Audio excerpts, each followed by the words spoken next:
చుట్టూ ఎత్తైన నల్లని కొండలు, శతాబ్దాల నాటి చరిత్ర, సుప్రసిద్ధ ఆలయాల సమాహారం, గుట్టపై ఔషధ వనమూలికలు, వన్యప్రాణులు, ఇలా ప్రకృతి రమణీయతతో పాటు పర్యాటక కేంద్రంగానూ విరాజిల్లుతోంది నల్గొండలో ఉన్న బ్రహ్మంగారి గుట్ట.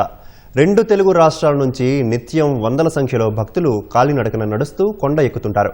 అంతటి ఘనత ఉన్న బ్రహ్మంగారి గుట్టపై సరైన వసతులు లేక భక్తులు ఇబ్బందులు ఎదుర్కొంటున్నారు. నల్గొండలో పర్యాటక ప్రాంతంగా లతీఫ్ సాహెబ్ దర్గా, బ్రహ్మంగారి గుట్టలకు మంచి ప్రాముఖ్యముంది. పండుగలు, ప్రత్యేక రోజుల్లో పర్యాటకుల సంఖ్య గణనీయంగా ఉంటుంది. గుట్టపైకి వెళ్లాలంటే సరైన రహదారి మార్గం లేక మట్టి రోడ్డుపైనే ప్రయాణం చేయాల్సిన పరిస్థితి ఉంటుంది. వర్షం పడితే ఈ దారిలో ప్రయాణం ప్రమాదకరంగా ఉంటోంది. కొన్నేళ్లుగా ఘాట్ రోడ్లు నిర్మించాలని స్థానిక ప్రజలు డిమాండ్ చేస్తున్నారు.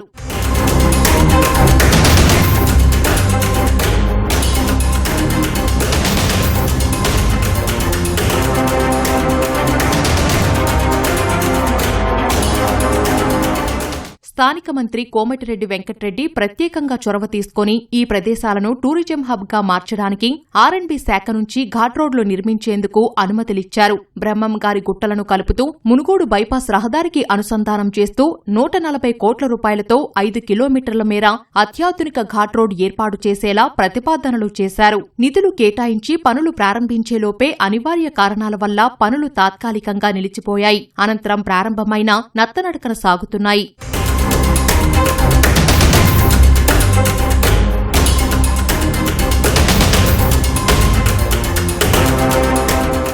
బ్రహ్మంగారి గుట్టపై శివసమేత కనకదుర్గ దేవాలయం, రామాలయం, దత్తాత్రేయ స్వామి, లక్ష్మీ నరసింహస్వామి ఆలయాలతో పాటు ప్రాచీన శివలింగం, బూరుగు చెట్టులో పోతులూరి వీరబ్రహ్మేంద్ర స్వామి ఆలయం, వేదపీఠం ఉన్నాయి. ఈ చెట్టులోనే వీరబ్రహ్మేంద్ర స్వామి తపస్సు చేశారని ప్రతీతి. నిత్యం పెద్ద సంఖ్యలో భక్తులు కాలినడకన కొండకు వస్తుంటారు. గుట్టపైకి ఘాట్ రోడ్ నిర్మాణం చేపట్టి మౌలిక వసతులు కల్పించాలని ఆలయ నిర్వాహకులు, భక్తులు కోరుతున్నారు. గుట్ట ఆలయ అభివృద్ధి ఇంకా కావాలంటే రోడ్డు యొక్క పనులు తొందరగా చేసినట్టయితే నల్లగొండలోనే ఇది ఒక ప్రత్యేక విహార స్థలము గాని, ఒక పవిత్ర క్షేత్రముగా వెలుగొంది.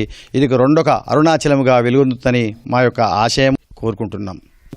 ఇక్కడ శివపార్వతుల కళ్యాణము, అగ్నిగుండాలు అన్నీ జరుగుతుండేది. 2 రోజులు కూడా ఉండి ఇక్కడ ఇంకా చిరు ధాన్యాలు, వస్తువులు అమ్ముకునే దుకాణాలు కూడా అప్పుడు ఉండేవి, అప్పుడు వెలిసేవి.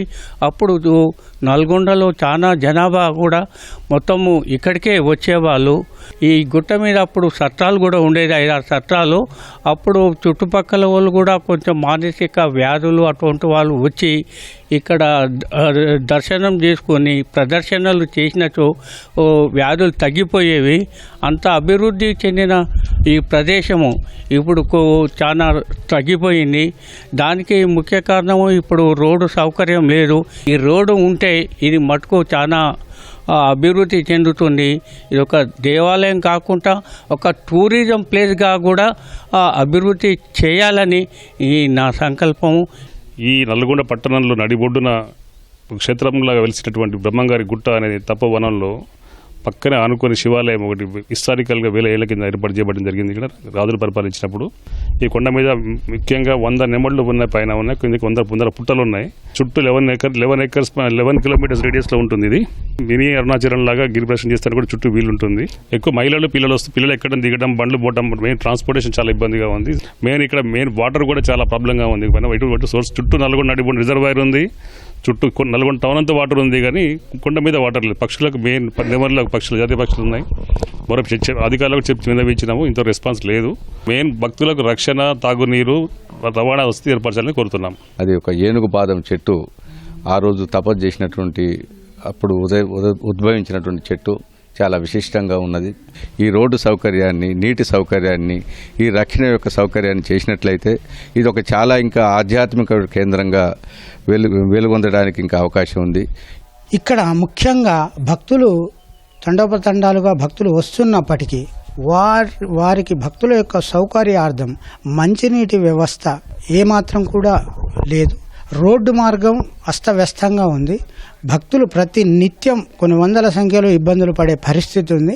ఇకనైనా కొంత గవర్నమెంట్ వారు దృష్టి సారించి ఇమ్మీడియట్గా మంచినీటి మార్గం అలాగే రోడ్డు వ్యవస్థను ఏర్పాటు చేయాలని కోరుతున్నాం. ఈ ఆధ్యాత్మిక ప్రదేశాలకి సరైన మౌలిక వసతులు సమకూర్చి పర్యాటక కేంద్రంగా పూర్తి స్థాయిలో గుర్తింపు తీసుకురావాలని స్థానికులు కోరుతున్నారు.